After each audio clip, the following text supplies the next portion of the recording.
Hey, welcome back to Dungeons and Dax. Rachel Ann, you made it just barely in I time. was looking at the countdown and I thought I had more time. Okay, sorry. Welcome, Rachel Ann. Are you nervous? I'm, you know, I'm all right. I'm laughing at myself for having a fun, chaotic start, but I think that ties in well to our theme. So, Absolutely. As if you're nervous, because we're going to be talking about nerves. We're going to be talking about fear. We're going to be talking about anxiety.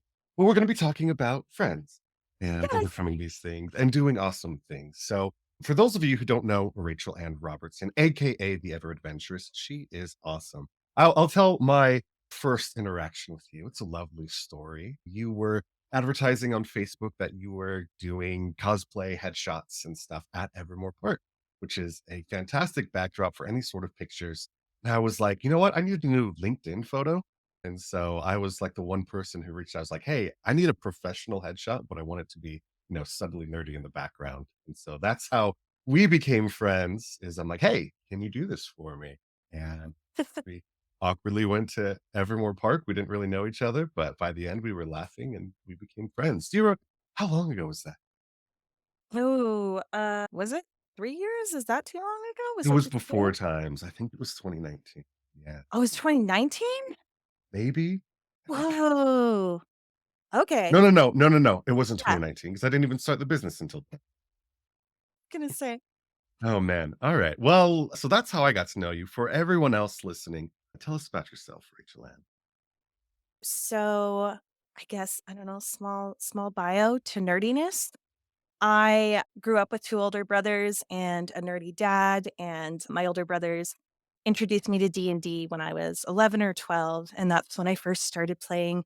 My first character was a rogue, and, we always watched the brothers would always choose, like, really nerdy movies. We loved Star Wars, we loved Indiana Jones, and I watched, like, a lot of Star Trek growing up and everything, and my dad was also an English teacher and a theater teacher, so I would kind of every summer, he'd bring his teaching supplies home, and I'd, watch every Shakespeare movie I could, probably multiple times, and this is when I was, like, a young kid, like, I read Romeo and Juliet in, like, 6th grade, I loved it, and I went on to become a theater major myself, and I studied classical theater and there in Cedar City and worked as, like, a house manager for the Shakespeare Festival, and then just kind of wild path of going to hair school and learning more about how to do makeup and hair and wig styling and things. And then what was it? Right around the time, right before Evermore said they were going to start opening up, I had started getting into photography and I had started making YouTube videos on a different channel. I've only got 1 or 2 videos there, but it was about, Renaissance fairs and fun events and things. And I wasn't sure of my exact path with that, but I had read a book that was called, like, Start, and it was about just, like, you don't necessarily need to know every step of the past, just kind of, like, take the next step, and I was like, "Alright, well, I know that I wanna be sharing experiences, and I'd like to make videos and things, so I'm just gonna start."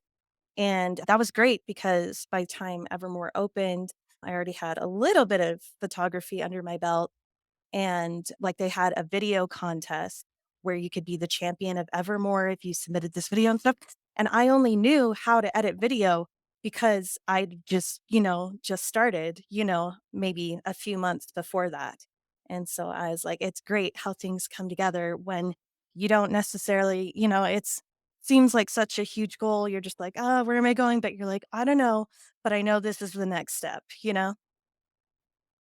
Okay.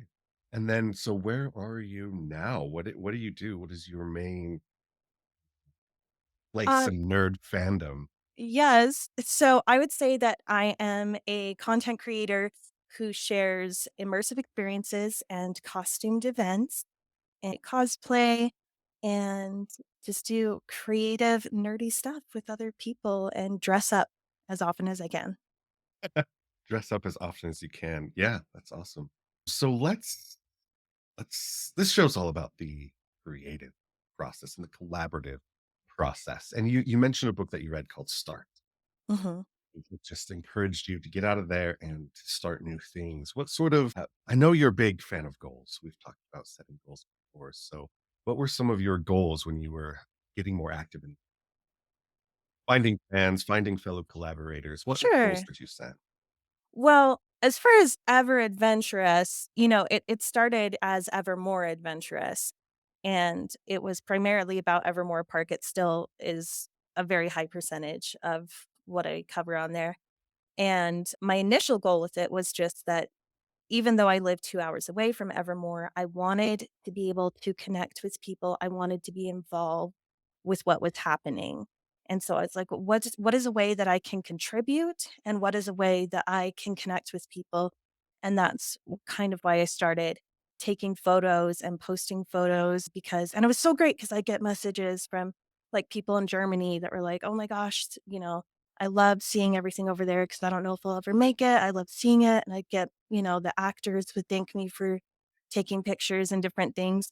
So it's very much fulfilled that goal of initially, especially, and I think it's still a big part, is just kind of a way for me to connect with nerds, even if I'm kind of off, like I put a post the other day I'm trying to connect with more nerds in my area, but I was just like, hey, is anybody in this area? Crickets, nobody responds, and I was like, "Alright, well, I'll keep trying." But 2 hours south of you, there's like, "Hey, Yes. you just gotta move down here. Gotta move down Yeah. here." All right. Now, you approached me a few months ago with a crazy idea. It wasn't a fully formed idea yet. You had a couple of different thoughts on how it could go, and we got to work together to bring that idea to real life. Let's talk about that process. What first inspired this seed dream, and how did it grow? Yes, well, I was just sitting down with my brand new shiny journal. I do a lot of journaling to kind of help me find my next step or my why in the process or a lot of different things. And, I wrote down, I want to do, a D&D video before. And I've done one before. In fact, even Courtney, one of the actors in ours, has been in one of my immersive D&D projects before. We did a Candyland campaign where we all Hmm. cosplayed as candy characters. I was a cotton candy glamour bard. But that was very much I was just like, "I know I wanna do this. I don't know how." I had my friend DM, we, filmed it in her garage. My costume was a hot mess, it was falling apart, my wig was falling off, I was, rushed that day. It was, kind of disastrous, but also still very fun because I loved the candy theme. We had, chocolate dice and stuff that we were rolling with. It was so much Ooh. fun. So I'd done, 2 D&D themed videos before, and I was just like, "Well, I just wanna do it, but a little fancier this time," and I was like, "If we could get maybe some nice B-roll of us playing and all be in costume, and it would be in tandem with the D&D movie coming out and all these things, going to see the movie together, just be this epic adventure," because I was just like, "What is the most ideal way that I could experience the D&D movie?" And that's what I came up with. But yeah, it was just a very small idea of just like, "Oh, let's play, and we'll take a little B-roll that we can, put to music and put on YouTube or, TikTok and stuff." And then you came in and everything changed for Sorry the about better. that. Sorry about No, that. Oh, it was so great. Oh, I was you started just throwing out these ideas of, well, why'd you come to me in the first place? Let's start well, there. yeah, sure. Honestly, when I was not considering streaming it originally and we were just gonna play and nobody was gonna hear what we were saying, I was even considering DMing it myself because that's something that I have wanted to start once we were streaming. I was like, "Oh, it can't be me. It can't be me because 'cause I've never done it before, so that would be cool." But so I was thinking through a few friends, that were options and stuff, and it was my husband actually who was like, "Well, why don't you get, like, a pro DM?" And I was like, "Oh, I know one." Yeah. I And took the picture that's on his website. yeah, and my husband had seen your Honey Heist, thing, and he was singing your praises and saying that you had been great, and so I was like, "No, you're totally right, you're totally right. I need to message Dax." And yeah, so that's what we did. And even at that point, still, I wasn't really thinking of streaming, but you brought up the idea of, we could stream, we could maybe collaborate with a different channel who might want some content, but maybe has more followers and stuff. And that did not work out, but it was a very exhilarating process, I must say. Emailing several people that I had the audacity to email be like, "What do you think of this idea?"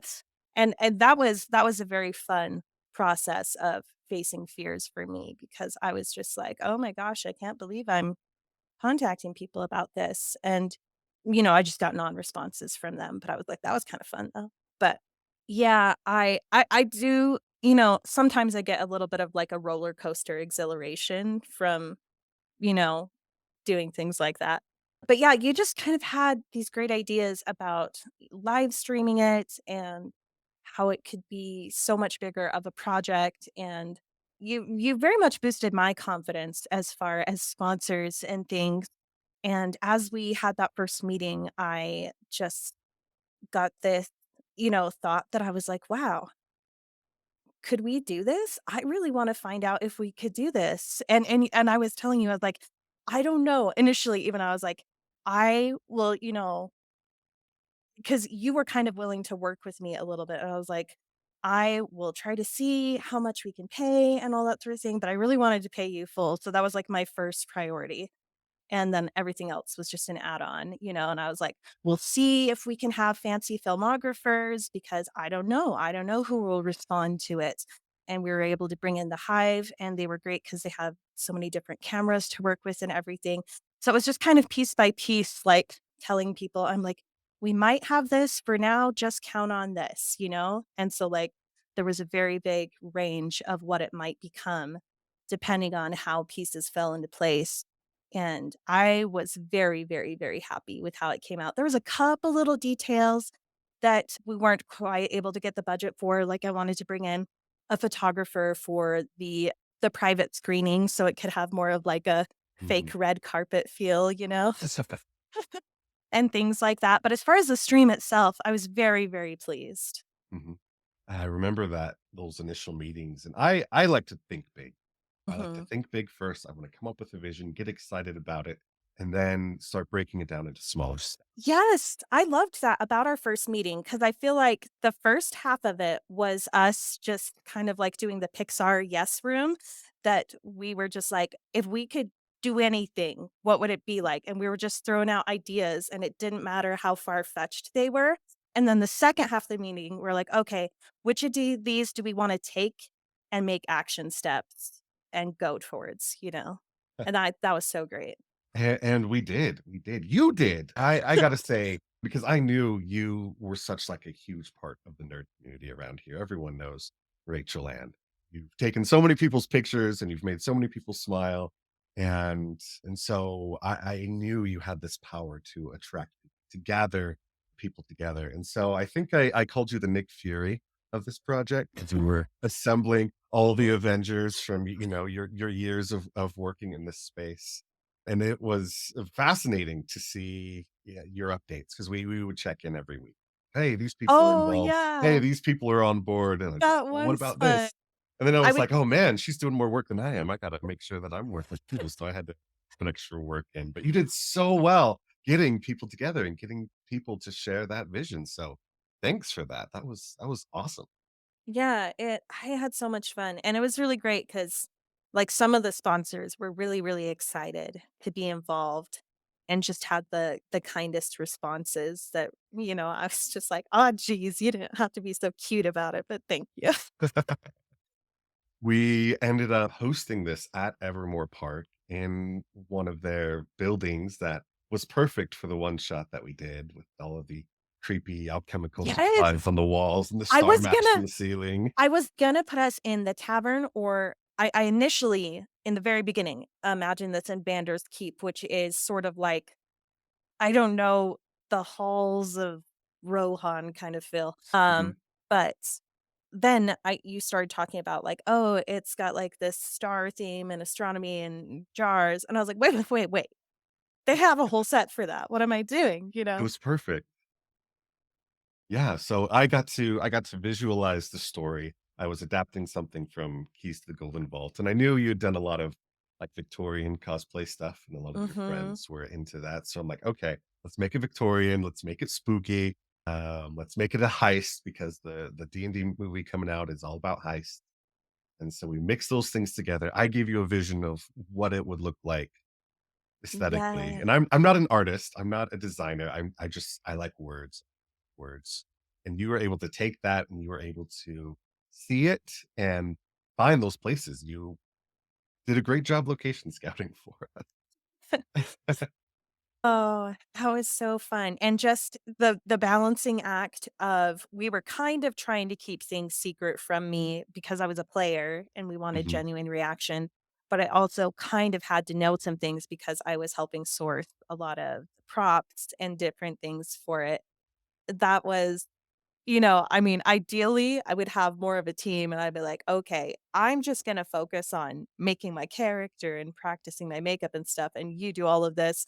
But I just took weeks and did probably a little too much of it, but I had so much fun because I love Went above and ha beyond on those props. They I were so good. love so many different elements of production. I love costumes, I love props, I'm not great at building set, but I love it. I'm great at painting them, I guess, but and so, yeah, I had a lot of fun just kinda trying to make sure that we had all of the things that you were hoping. Because I was like, "Tell me the list of things that you would want to have fun props and to make this more immersive and more interactive for the players." Yeah. And a lot of people were willing to sponsor and donate things to us. We Nerdy Wolf, a store at the Provo Mall, they provided a lot of props for us. I actually ended up buying one of the potion bottles because I loved it so much. So here Oh, it is for those of yes! you Oh, how watching it. fun! Yes, I ended up buying it. I saw that you signed the map Yeah, the in map the is in the store. store right now. Is Did it you sign it? funny? No, Did you I sign it? it's funny, but I he wasn't there that day, and I didn't know the employee who was there, so I was like, I'm not gonna sign it when they don't know who I." But I You was gotta like, stealth sign it. You gotta stealth sign it. I would love to eventually because that was Next so time you're fun. in town. Yeah, Bennett and Yeah, I were there when they put it up and they're like, "Sign it." We're yes. like and Bennett and So I, we, like, peer pressured each other. "I'll do it. You do it." Oh, so one of the things that we have in our little description for this episode is, like, you know, how we met people and got all this together. So I'll just briefly Jim, who runs the Nerdy Wolf. It's such a fun story how we met because he would come to Evermore as a world walker and he had these amazing necklaces that he would trade with and people would buy from him. And he was the first vendor at Evermore. And we actually did online RP together and like our characters were very close. And so we spent a ton of time together online. And then when he started his business, he would bring me in occasionally to help with photography and things. And he has been honestly, I think one of the biggest supporters of me as I've tried to dive more into it. So I am very, very grateful. He's a great friend. okay. Who were some of the other people that we brought on board? Yeah, so many people I've met either through RP or through photography, but Bennett, he was sitting by a fireplace at Evermore and he was wearing this full armor and he just looked so cool. And I just shyly went over and I was like, "Hey, I really like your costume. Can I take a picture?" And I did and stuff. And I was like, I'm always like, I don't know if this is gonna sound weird in my head, but I'm just like, if you ever come again or like want to set up a time, we can do like a full photo shoot because like this is a really cool get up. And sometimes, maybe about like once a month, I'll just kind of choose someone that I've met that I really like their costume or I really believe in their project or something, and I'll do like a free thing. Mm. On the topic of Yeah. Bennett, he's actually watching right now, and he You're a on done Facebook, he said, "One of my favorite days, cross swords, heart." Whatever that Hey, emojis mean. So, thanks, Bennett. that's so fun. And Courtney, I knew from Evermore and online RP, and then Rain and Bella, they were friends of friends. They were friends of Bennett and Courtney, and I had briefly met them and taken photos of Rain anyway, just briefly. So that was a little more of a leap to be like, "Hey, do you wanna come play with us?" And I'm so glad they said yes because they are such fun and amazing people. And a little bit the same with Elowen. We didn't know each other super well at that point, but we had met and I just reached out to her and I was really glad that she was able to join us because, yeah, just so many amazing creators. That feeling of, just being able to play with people you admire so much and who inspire me. And it was really cool. I got to hang out with Eloin at the Guinness event. Yeah. It was a lot of fun. And I got to meet the other half of Smoking Barrel. I got to Yeah. order as well. They were just so nice. I need to bring them They back are the here. best. So we had this excellent cast of Avengers for this event, and we had a lot of people behind the scenes. Well, our Yes. first assistant director, we had videographers on photographers on set. Kirsten to me, just made so much of this possible. She was, like, my assistant and, like, the assistant director for it. I'm I do have ADHD, and I just feel like when I have, like, a body double to, like, help me feel like things are not gonna crumble and, like, somebody will tell me if I'm not on time or if I told her, I was like, "I have a real tendency not to drink water and get woozy, so keep telling me to drink water." She did that. So, yeah, she was amazing. She just anything that we needed, she is so efficient and made possible. And that's something I want to say about you too, is I would recommend you as a DM to anybody, but I would also just recommend you as someone to work on a project with. Like your enthusiasm and your ideas and your commitment to it, it made me feel like really supported. And it also, I just knew that I could trust you with those details and so many little things that I didn't quite have the time to deal with, like just printing out the spell cards. I was like, "Oh, we need spell cards," and you were already on it, and the character sheets and all sorts of things. So it was amazing. I couldn't have done it without you, and it sounds like you needed me as well, and Oh, that yes, was for perfect. sure. Especially Uh, because 'cause you're actually local, because I was like, "How am I gonna pick up all the props and then return the props?" And then it's all there in Provo, yeah, I and was the gopher. I was the yeah. gopher. It's like, "Next, someone needs to go pick up the No, unicorn head." it's not the most Uh, glamorous job, so thank you, because, yeah, that's, like, a lot of hours for me to drive to do that, and I did not wanna take an extra day to do it. for, like, 2 days, I had a taxidermied goat head with a unicorn horn in my car. But I'm the one who asked for a taxidermied head in the first place, so it Yeah, was kind of my fault. I set myself up for it. and that But was yeah. from Drawn to Dragons and Zon Creation, who apparently has had their stuff on, like, Vampiries and Vampire Diaries and stuff, so pretty swanky. Yeah, very, very swanky. That was the most expensive prop we had on that Yeah. shoot, and I was I I making almost sure it was so well taken I care of. almost didn't let us have that prop because I was too nervous about Mhm. how I was like, if something happens to that thing and, we didn't have a specific taxidermy peg on the wall or anything. So I almost pulled back on that, Yeah. but she assured me it was very lightweight and, because I had thought maybe it'd be heavier and it worked. But oh, I was nervous about that one because I was like, we've got to take such good care of it. And with the adventure itself, I wanted everybody to come up with their own ideas on how to perform this heist, how they were going to break into the Mhm. house, how they were going to find the book and then get out of the house. And so there were multiple possible entry points. And I got to build this out with a set of Dwarven Forge terrain that we borrowed from our friends at Die Hard Dice, which again, a connection that you made, people who liked you, and I was just the one who, picked up the stuff. I just picked up the box and got to play with the boys. But thank you for setting that up because that was Dwarven Forge is like the industry stand. I mean, Critical Role Yes. uses them, so you know it's fancy. That was Um, amazing for me. I have never played D&D with anything fancier than your typical grid rollout whiteboard marker mat.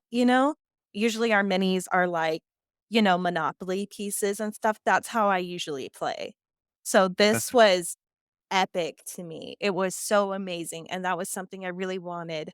And same thing with Die Hard Dice. They have really done so much for me as Ever Adventurous as far as, like, just being able to be in their affiliate program massively. Like, I do appreciate them so much. yeah, And and they yeah.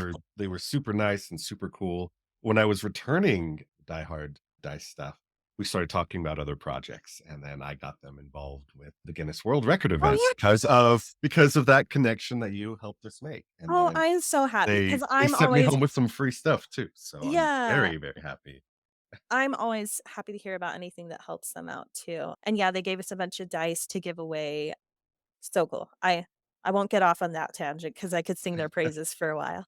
Yeah, we definitely could. But so with the adventure, there are 4 different ways to get in the spooky Victorian mansion. And I am so glad that as a party, as a group, you all decided to go in through a certain window, which would lead us to where the mimic head was. Yes. There's a in the book, it's a deer head that is a mimic, but for us, it was a unicorn head mimic. I know. I'm like, I think I have And the little mini of it right here. I yeah, we Monsters.rent, they provided a bunch of Monsters minis for us, and our friends at Geek Together, they printed off all of the character tokens that we made on Hero Forge's website. But yeah, so we actually got to go into the room with the mimic and we got to describe that eating people, and we brought out the goat head.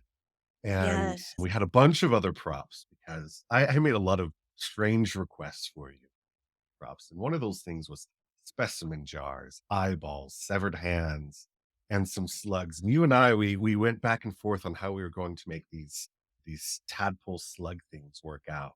Make it? Do we buy it? And I actually have them right here. Occasionally, my 3-year-old comes and he wants to play with the gross slugs. Oh, my daughters loved the creepy centipede things I had in the jar. They Yes, those claimed were those. creepy. I actually have a fear of centipedes, so I was like, "That's fine, just don't play with them around me." Because even though they're super fake and neon looking, it gives me the creepy crawl. That's why you put the centipedes in a sealed jar and Yeah. everything else was open and we could I'm gonna have Courtney on tomorrow, and we're gonna talk more about those slugs and how we Yes, those were so use fun, them and you found those on Amazon, those were perfect. on Amazon. Courtney, oh, she's watching right now, hopefully getting ideas for tomorrow's interview. She says, "So gross, So so gross." gross. I think it was in the context of those Yeah, grubs. We'll see. and she her cosplays are always amazing, so she's, like, the best part of the Candyland, the Oh, I D&D bet. video we did because she looks amazing. Okay.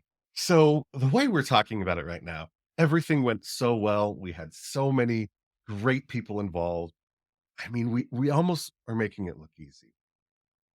But it wasn't always easy, was it? There were a lot of things a lot of obstacles that we needed to hurdle, more internal obstacles. There were Yeah, logistical issues that we had to resolve, but when we were talking about what we wanted to discuss today, you mentioned the thing that stops you from breathing, mhm.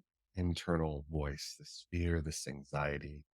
Let's talk about that. Yeah, I've also heard it termed the inner critic. And sorry, I might mention a lot of books I've read on the topic because I just it's a subject that I am very interested in is, creativity. But one of them says, you have this voice that kind of tells you, you're not good enough, you are gonna fail. It just kind of speaks all of those negative critiques to you, Mhm. and you can even like sort of to me, one of the ways, if we're gonna start talking about, how to combat these things, one of the ways is to picture that and kind of give it a face and almost make you laugh at it as you would a boggart in Harry Potter, Mm. this thing that shows you your fears and you like, how do you turn that on its head? So a lot of times when I am, doing something and I'm just like, oh wow, you're terrible at this. I picture the dream sequence from Princess Bride and the woman who goes, ooh, queen of refuse. Queen Queen of Roberts, and then it always makes me laugh, and I'm like, "Oh, it's just this lady talking in my dream." It's like, I don't need to listen to that? Okay. You and I are both introverts, but we consciously make efforts to go out and to meet people and to be extroverted, and we need to recover. I haven't mentioned this publicly yet, so you heard it here first. But last year, I finally was diagnosed with anxiety and depression and started getting help and started taking medications. And A lot of it was brought on by all this pressure to perform, this pressure to be seen, and this pressure to, you know, have this career that was able to support my family while also trying to establish myself as an authority in the field. And I felt like an imposter. I had made up this job, and I can't believe people were paying me for what I was doing. And there were some some troubles with the business and believing, and I almost gave up on Dungeon Master Direct entirely. And at that same time, I was scheduled to go on at FanX and be part of a game there and run some panels there. And I had a major panic attack before FanX started when I went to the doctor, and I'm like, "Hey, I need something that's going to work this weekend." And so I was able to get on some medication and try to take a few steps back from all the responsibilities that I have, and take care of myself a little bit more. Mhm. And yeah, last year was a really hard year, but look at what we've done this year, what we've done since. Because I stuck with it, I was able to get a bunch of new clients, start a bunch of new campaigns. I was able to do this awesome live stream with you. I was able to participate in a Guinness World Record. I'm starting to sell dice more and going to be doing a lot of stuff at Evermore this summer. And the anxiety is still there, the fear is still there.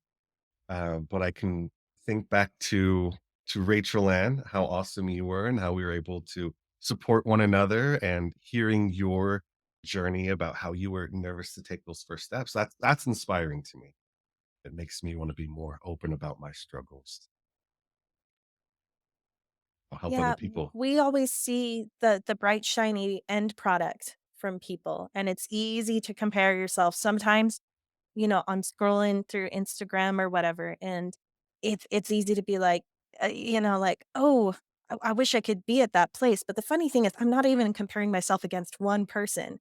I'm comparing myself against everything I've just scrolled. So I'm like, this person went to this premiere, this person was invited to collaborate on this person finished this project, and I'll just This person was consciously at the convergence at Evermore.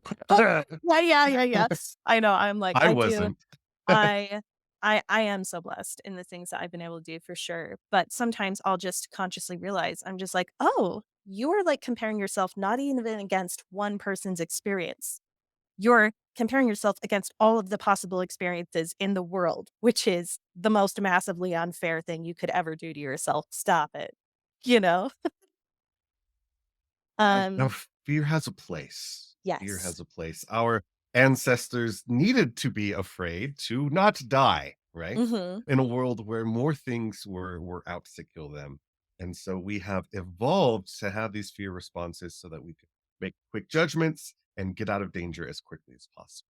But, millions of years of evolution, and then you've got the last 100 or so years since the world's been industrialized, where we're not out in the jungle anymore. We're not fighting for our lives every day, but Yeah. but we've still evolved to have these fear responses. So we're afraid of different things. Yes, because when we still perceive these things as life-threatening, our body Mhm. feels that as, "If this person doesn't like my work, I will be rejected from the tribe," you know? Yeah. I will be endangered. Yeah. If I mess up on this live stream or on this podcast, or if people don't like it or we get bad reviews, like there goes Yeah. my career, right? One Um, of one of the huge things that I have been telling myself lately, partially through things I've read, partially through, I do therapy as well, and it's just like I believe wholeheartedly, even if the world is not always the most accepting of this, that artists and creators are entitled to do bad work. We are allowed to do that because that is the only way you get to the other side. And so there are some people who aren't willing to see that part of the process. And sometimes you might, I haven't had to deal with this too much personally yet, but don't you jinx know, it. if you get I know, right? But if you get a lot of, mean comments and stuff, sometimes that's just from people who are wounded that they see you going for these creative things that they've given up on. Sometimes it's people who just don't get it. And either way, it's like, you know what? You have the right to suck. You have the right to suck and to do it anyway and to go for it. And I will tell myself that sometimes when I'm going into something that, I'm like, I have a right to be a beginner. It's okay to be a beginner and I have a right to slip and fall and to make a fool of myself. And, like, especially because, it does help, I think, when other people can see you going through that process and, or sometimes maybe I feel is self-conscious about things about myself physically or something, and I'll just be like, "You know what? No. Other people like me," and whether it's, like, moms who feel like they won't be able to create or, like, we've got the mom bod now or something, I'm just like, they need more examples, and I need more examples of people not feeling like they have to be someone's idea of what you look like to be good at this or the certain personality. Because I have a big thing with that I'm just like, I can definitely turn it on to be more of like a performer and stuff, but I don't think I would be somebody who would like work at Disneyland because that takes, like, a very high energy all the time, and Yep. I'm like, No time to recharge there. that does not happen to be me, and sometimes I get down on myself about that. I'm like, "I wish I could be one of those people that is just always full of so much energy and stuff," but you need to accept those sides of yourself, and I have a very quiet, contemplative side, and that's not wrong or bad, especially because there's other quiet, contemplative people out there, you know? So anyway, those are some of my thoughts, but Yeah, I I think love it's that. huge to let yourself suck and just do it anyway, you know? You heard it here first. Let yourself suck. Rachel and Robertson, May 8th, 2025. Well, what do we do with fear? Because a lot of times the fear doesn't go away. You just have to learn how to manage it, how to work around it. But fear is, like I said before, an evolutionary advantage. How can we take this fear and harness it and use it to Mm. create things? Yeah, for sure. I think you can use the energy of fear. I think there's a lot of emotions that we see as negative that we can make positive things out of. Jealousy, this is not my idea. This is a thing from the artist way, but is kind of a map. It just is showing you what you want, you know? And so you just take a step towards it. And fear is much the same that fear is not always a bad thing. One, you can give yourself credit. You're like, "I'm feeling fear. That means I'm probably a sympathetic human being. I care about not hurting people's feelings. I care about being a kind individual." Those are good qualities. Like, fear is not always a bad thing. And, it means I care about the work. It means I have a passion. Oh, that's cool. That's cool that I have a passion about something. But I think, like, the author of Eat, Pray, Love has a very interesting take on fear. And she says, that you have to take fear with you on any creative journey. You have to invite it along. It's coming on the road trip with you, but you never let it choose the music and you never let it take the wheel. And that has always been So such good. an incredible visualization for me that I'm like, yep, come on, get in, loser. We're going shopping, So that was another but person we invited into our but collaboration. you don't We let them brought in choose our the fear. radio because 'cause they're gonna put on the critic voice, right? And Yeah. they're gonna wanna stop you and scare you, and you don't let them take the wheel, you might let them, mention a few things to you, and you'd be like, "Okay, I heard you. I heard you. I'll take that under consideration." I'll avoid that Um, pothole. Okay. you know? Stop speeding. Yeah, it's good to stop speeding. Yeah. Drive recklessly. Yeah, other techniques I've heard well, actually that same author has whenever she starts a creative project, I have not tried this one yet, but I really want to because I just keep forgetting to, is she'll write a letter to fear and kind of start this process together, and some things Dear that fear, yeah. I hate your stinking gut. You make me vomit. You're Yeah. the skull between my toes. Love, Love. Rachel Ann. Um, it's almost even more of like a respectful approach to it. But for me, I will do sometimes, as I've told you, I do a thing, again, not my idea, but it's called writing morning pages.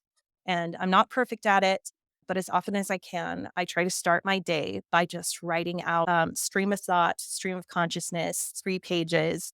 and whatever comes out, comes out. Sometimes it's my concerns, sometimes it's poetry, sometimes it's part of a script I need to write, sometimes it's complaining, but these are very secret pages. No one must see them. No, just kidding. You burn them. You burn. But that helps me so much because for me, it is helpful for me rather than trying to tamp down my fear and just be like, no, I won't feel it. I won't feel it. It's better for me personally. I'm not a therapist, so, don't take this as gospel or anything, but to to write out sometimes what I am afraid of and or even, some of what the censor is saying to me and then look at those, and sometimes I'll take those and turn those into opposite statements and affirmation, but it makes me feel like those have been heard and those have been noted, and then, like my therapist has given me, like, the assignment to take your fears and keep them in a journal, and then just kinda keep it on the shelf and know that you're aware of them, and then you just pull it out occasionally and do one step that you can do for one of them. I think that some of the greatest things to combat fear are action, you know, because the more you do a thing, the more you become acclimatized towards it, performing on stage or something. For me, I've done a lot of performing on stage, but I still get an exhilaration of fear. And like you said, how do you use that? I try to use that energy to just put it into my performance. I'm like, oh, I'm feeling electric with fear. Let's use that. But Earlier, yeah, while we were talking, you mentioned the roller coaster now. Roller yes. coaster of emotions. I love roller coasters, right? And I I'm afraid absolutely of love roller roller coasters, coasters. but I I like love them. them, but I realize now, I just, thought I was tough growing up. Yeah, I like roller coasters, I'm whatever, but now that I realize, no, I've been struggling with anxiety my whole life. I'm experiencing intense fear in a controlled, safe manner, because I Oh, know I'm not going to fall off the roller coaster. I trust, I have faith in the safety harnesses, yeah, but I'm feeling a very strong emotion for a limited number of time, and I'm not actually getting hurt. And yes. when you experience that sort of fear, your body tries to compensate for it by flooding you with endorphins. Mhm, mhm. And so, yeah, I've been shark diving, I've been skydiving. I used to be a zip line tour guide, love roller coasters, did a lot of cliff diving when I was in college. Not always the safest thing. Mhm. But I realize now that I am seeking these thrills, I'm seeking this adrenaline because I feel more in control in those situations. I feel safer in those situations than, the existential dread of, am I Mm, going to have enough money to, support my family or pay for these medical bills, or people going to like me? right. Well, Um, I think that's why we love storytelling or at times escapism as much as we do too, because sometimes being able to step away and, battle monsters and stuff can be helpful with that same sort of thing. But also for me, I feel like I can kind of come back from an adventure, whether it be watching a movie or, going off to Scotland or whatever. And I can come back from it being like, I've learned something about myself and I want to recommit to change this trait in myself. And like for instance, when I just went to Scotland, I just had such a great time and I just felt like I was kind of now I was stepping away from a lot of my stresses. So it's easy to be the person you want to be when you don't have as many responsibilities. But I was just like, man, that person that I was for a few days, I loved her. I loved her and I wanna bring more of her back with me? that's great. Fantastic. Well, if people want more ever adventurous in their life, what sort of stuff are you involved with right now? What should people tune into? So, the Evermore season of Mythos is opening up, so I will be doing some sort of video on that. Probably not right away, I'm probably gonna do it a couple weeks into the season. And then we have a cute little video that we're making of some of us dressing up in Regency attire and going to a tea party and on a stroll and playing this marrying Mr. Darcy game. And Is so, there some guy gonna be there who's just in a soaking wet white shirt? oh my gosh. I'm not Um, volunteering. I've got the dad bod going on. But no, I'm sure you'll find Um, someone to be soaking wet, Mr. Darcy. yeah, so lots of costumed adventures. I'm sure I'll do something else, D&D at some point, but that's on, YouTube, TikTok, Instagram are all good ways to do that. I also have very limited photo sessions at Evermore, so if somebody wants to go get some cosplay photos, contact me. It's really, really limited this year because I have so many other projects that I'm taking on, so So in demand. So in demand. yeah, so that's that, and, if you haven't watched our stream, I would love it if you'd take a gander because it's kinda cool, It's pretty good. and You may not recognize Rachel Ann and as she looks very oh, different. somebody saw me at the Convergence and was like, "Oh, this is my first time seeing your face," and I was like, "We went to dinner together, we spent, like, an hour," and they're like, "You did not look like this." I was like, "Oh, yeah." Yeah, so check that out. It was a lot of fun, and I look forward to our next collaboration. And thank you for this. Thank you for letting me be vulnerable on my own show, talk about my own insecurities and fears and be open about my anxiety. Like I really appreciate that and Yeah, feel that's like you're a person I can go to with that. for sure. That's something I definitely wanna delve into more on my channel and stuff, is just kind of encouraging creativity, and so that's the tagline at the end of my videos is, "Keep creating and stay ever adventurous." So, All yeah. right. How does that go? Keep creating and stay ever adventurous. Yes. Say that in like a really cool voice, Okay. and then we'll do our outro. Until next time, keep creating and stay ever adventurous. Bye.